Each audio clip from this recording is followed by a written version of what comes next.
Good night, ou boa tarde, ou bom dia, ou boa noite, ou boa madrugada, não sei que horário você está assistindo isso é o mais interessante. Porque eu gravo, você assiste a hora que você quiser, né? Mas, bom, continuando aqui os dois episódios que estavam atrasados, né? E que pra quem tá acompanhando pelo YouTube, tá vindo tudo de uma vez em ordem, né? Tô postando logo depois de eu terminar de gravar isso aqui, eu vou postar todos de uma vez. Mas tá aí, né? Agora tem os dois episódios feitos. Pra quem tava esperando, tá aí. Esse é o segundo. Pra recuperar, porque a partir desse texto eu tenho já gravado os outros textos, que só os dois primeiros textos tinham sido perdidos. As gravações, no caso, não os textos. Mas, enfim, hoje nós vamos continuar. Semana passada, bom, no caso, pra mim foi essa semana que eu gravei e não sei quanto tempo depois você tá assistindo isso, mas da última vez a gente viu do 1 ao 14, capítulo 1 do 1 ao 14, o livro de João, nós estamos vendo o livro de João, e nós vimos, né, o prólogo, a questão, Jesus é o verbo, Jesus é a perfeita imagem de Deus, e é a partir dessa lógica que a gente entende tudo que a gente entende. E que a gente vai buscar viver da forma que ele vivia, porque é isso que faz sentido. E para continuar, eu vou ler hoje do 15 ao 18, um pouco mais curto, mas também nem tão curto. Bom, não, é bem curto na verdade, mas eu vou ler do 15 ao 18 e daí depois vou fazer a aplicação para deixar no contexto e daí a partir daí só segue em frente que a gente já tem. Então tá. João capítulo 1, versículo 15. João testificou dele e clamou. Este João aqui não é o João que escreveu, né? O nome do evangelho é João porque foi escrito pelo João, mas esse é o João apóstolo. Esse João que está aparecendo no texto é o João Batista, primo de Jesus, né? Que também é o João que apareceu no texto do anterior, mas eu não comentei sobre ele. João testificou dele e clamou dizendo: Este era aquele de quem eu dizia: O que vem depois de mim é antes de mim, porque foi primeiro do que eu. E todos nós recebemos também da sua plenitude com graça sobre graça. Porque a lei foi dada por Moisés, a graça e a verdade vieram por Jesus Cristo. Deus nunca foi visto por alguém. O Filho unigênito, que está no seio do Pai, este o fez conhecer. Então tá. Aqui isso aqui é muito perfeitamente ligado com o que está no texto anterior, né? Tanto que João escreveu isso, né? Não tem divisão quando ele escreveu. Ele estava escrevendo, ele está falando a mesma coisa. Enfim, João Batista, ele é o precursor do ministério ali, né? Ele apresenta, ele vem como introdutor, preparador do caminho para Jesus. E tendo Jesus em vista, ele diz que este é de quem eu estava falando, né? Este que é carne, né, que se fez carne, este que é o Deus em carne, desse que eu estava falando, que é o que vem depois de mim, né, porque ele sabia que ele estaria preparando o caminho para que ele viesse realizar o ministério, mas que é antes de mim, ele se refere, que é antes de mim, porque é primeiro que eu. Então, por quê? Porque Jesus é Deus. Jesus é Deus eterno, que antecede tudo, que estava presente na criação, e por ele tudo foi criado e é sustentado. Mas o que eu quero chamar a atenção no texto é os dois últimos versículos, né? A lei foi dada por Moisés, mas Jesus Cristo trouxe. Mas a graça e a verdade vieram por Jesus Cristo e ninguém nunca viu a Deus. O unigênito do Pai o fez conhecido. Esses dois versículos que eu quero chamar mais atenção, que eles vão guiar. Esses dois textos que a gente viu, o do vídeo anterior e desse, são os que vão introduzir muito bem todo o nosso acompanhamento do estudo. Eles introduzem, são introdução. Inclusive, eles podiam ser um texto só.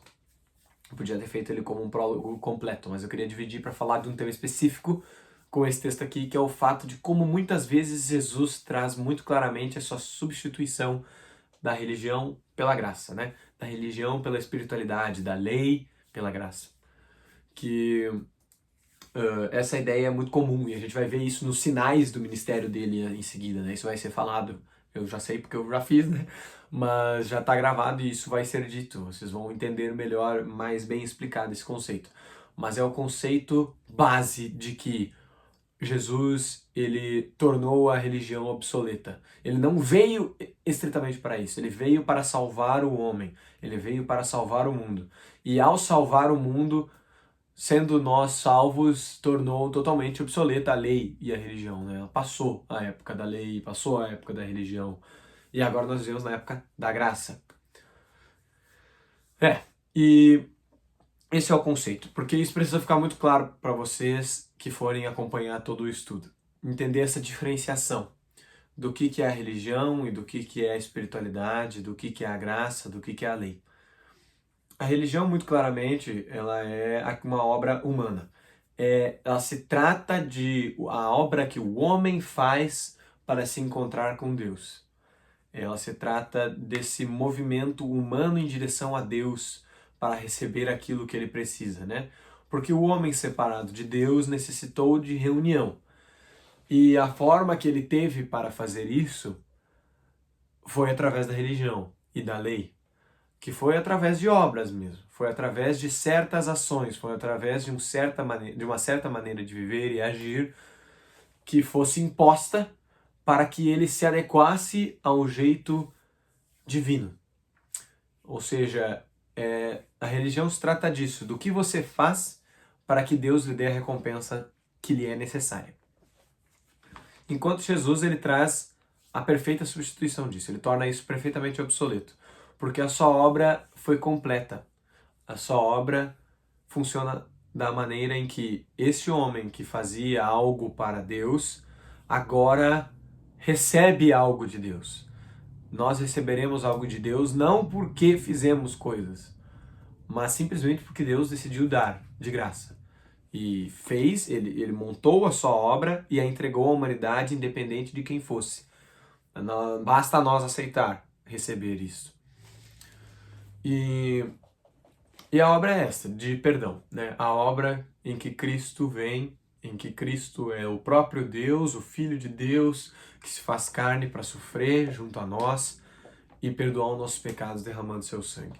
O derramamento do sangue, a morte dele na cruz, apaga, né, os nossos pecados, perdoa os nossos pecados. E aquele que se arrepende já tem o perdão, só o encontra através do arrependimento. Porque aquele que não se arrepende não sabe que precisa do perdão, portanto nunca o encontrará. E é isso, essa lógica tem que ser muito ciente em nós, e que tudo que a gente vai fazer porque Jesus já fez algo por nós. Né? As duas premissas principais, né? A que a gente viu no vídeo anterior, que é a premissa de quem é Jesus, a premissa de Jesus e sua divindade, de que tudo origina a partir da ideia de Jesus, que Jesus é o princípio da lógica. E agora, partindo que Jesus é o princípio da lógica, nós temos a ideia de que nós somos inúteis para a nossa salvação e de que Deus fez a obra completa.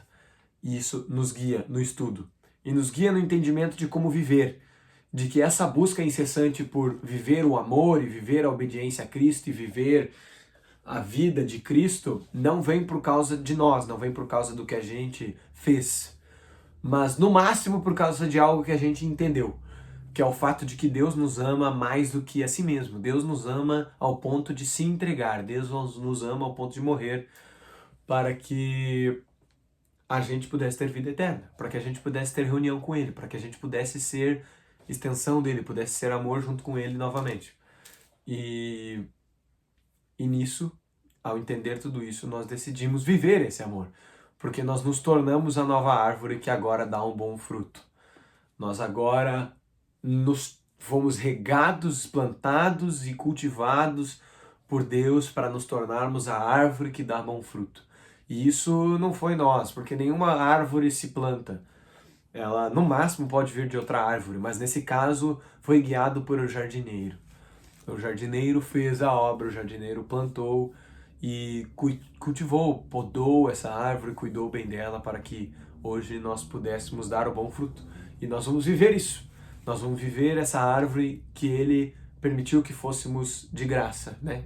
Cujo Ele nos deu o direito de ser, como dizia no texto anterior, que agora nós recebemos o direito de sermos filhos dele. E é isso, porque a lei é o que nós tínhamos. Nós éramos condenados pelo peso da lei. Nós sofríamos o peso da lei. Nós tínhamos que viver a partir da lei. Nós tínhamos que viver a partir das obras que nós tínhamos que fazer. E era isso que a gente tinha. E agora o entendimento é outro. Agora, pecado, a gente entende que não é mais uma coisa que a gente faz, é uma coisa que a gente é. que gera um fruto maligno.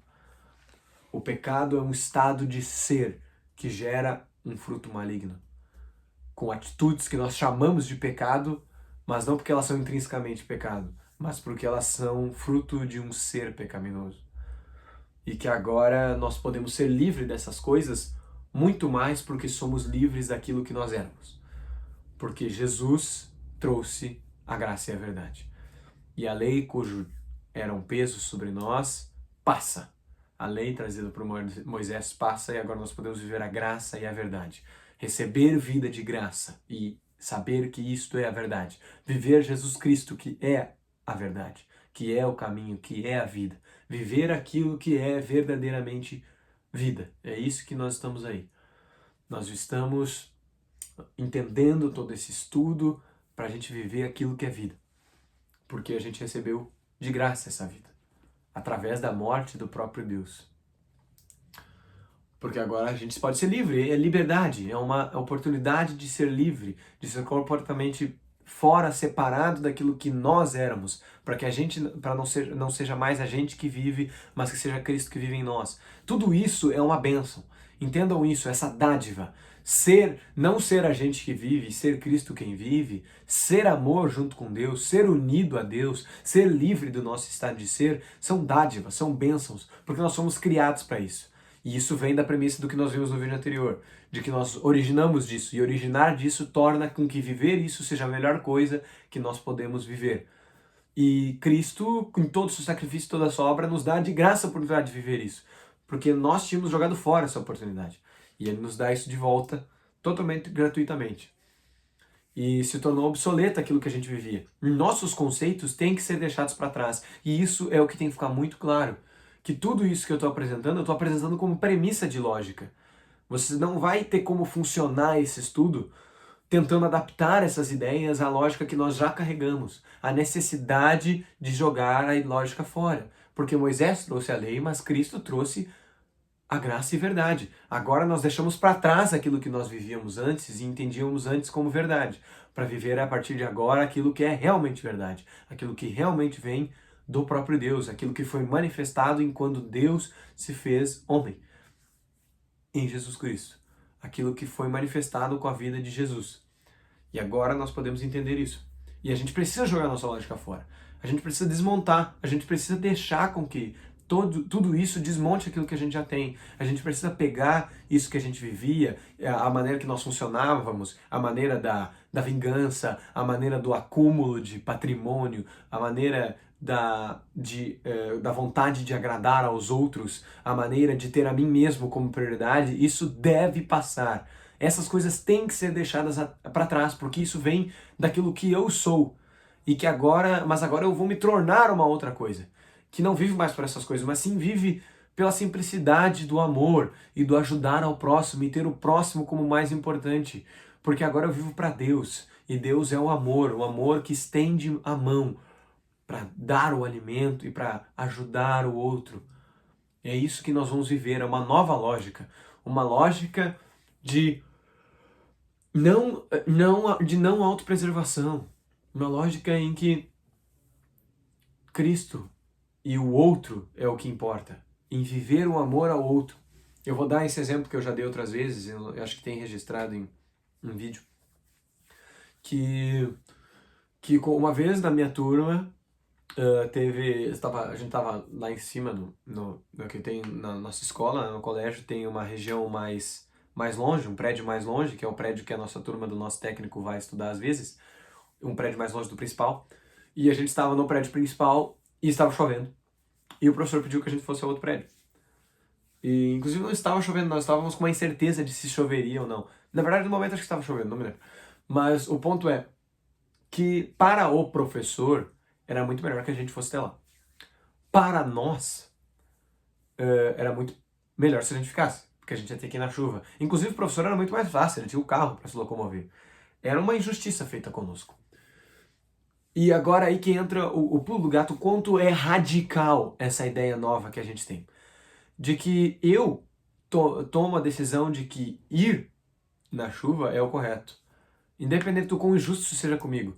Eu vou na chuva, eu vou viver essa dor para dar a facilidade ao outro. Porque não importa o quanto seja injusto comigo, Jesus Cristo, quando foi homem, me mostrou claramente o que é a verdade da lógica. A verdade da lógica não é o que é injusto comigo, eu não faço. E sim, eu permito o que é injusto comigo acontecer para que o outro tenha benefício. Eu diminuo a mim para dar ao outro. Eu sirvo ao outro, independente do quanto seja injusto, independente do quanto o outro não mereça. Porque nenhum de nós merecíamos a salvação.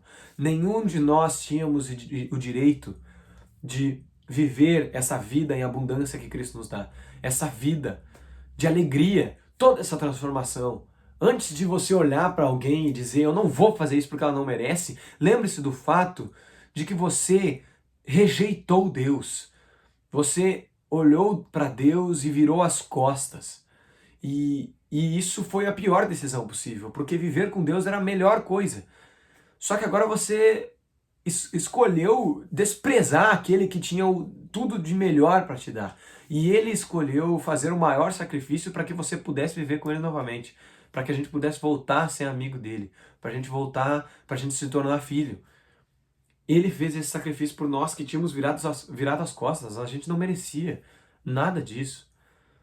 Então, vivam a partir dessa lógica, que é a lógica que Cristo deixou, que é a lógica que Cristo trouxe. Desmontem a lógica passada, a lógica nossa, que nós criamos de como a gente interpreta a vida, para entender a lógica de Cristo que está registrada nesse livro. A gente crê nesse livro porque ele é registro daquilo que Cristo trazia como lógica. E Cristo sendo a palavra de Deus, nós temos aqui a palavra de Deus, porque esse aqui é o registro daquilo que Cristo era. Nós cremos historicamente nisso. Isso é o registro histórico daquilo que Cristo era. Então nós cremos que isso é a palavra de Deus, porque Cristo é o Verbo. Cristo é a manifestação de Deus perfeita e completa da revelação. E a gente vai viver isso. A gente vai desmontar a nossa lógica que a gente criou, a gente vai desmontar a nossa interpretação, a gente vai desmontar nossas ideias, as nossas premissas para seguir essa premissa. Porque a lei foi dada por Moisés, mas a graça e a verdade foram dadas por Jesus Cristo. Jesus Cristo trouxe coisas novas. Jesus Cristo transformou a água em vinho. Jesus Cristo revirou as mesas do templo. Veremos isso nos vídeos a seguir. Vocês verão, né? E porque ele traz a coisa nova. Jesus traz o novo, a nova ideia, a ideia do amor, a ideia que a gente tem que deixar os nossos conceitos para trás para a gente se transformar em uma outra coisa, a gente virar um novo ser que agora vive a partir da ideia do amor, que foi dada por Cristo. E a gente ama isso, a gente vai viver isso de todo o coração e vai seguir em frente com essa lógica. É isso aí. Deus abençoe, que Ele amoleça os corações de cada um para entender essa mensagem que vem da palavra dEle. Amém. Isso aí. Continua acompanhando os vídeos. Quando vocês estiverem vendo isso, provavelmente todos os vídeos já estarão disponíveis. Então acompanhem toda a série e venham aí em casa nas segundas-feiras continuar acompanhando o estudo mais de perto para fazer dúvidas, tirarem as dúvidas e qualquer coisa que for necessário, ter um bom tempo de comunhão, porque mais que o estudo, ter a comunhão, união entre nós para falarmos e cantarmos e também só para termos um tempo de diversão em nome de Deus, porque a gente é amor junto com Deus, então o que a gente faz, a gente está fazendo com Deus. E é isso. Venham ter esse momento, continue acompanhando. Deus abençoe. Isso aí.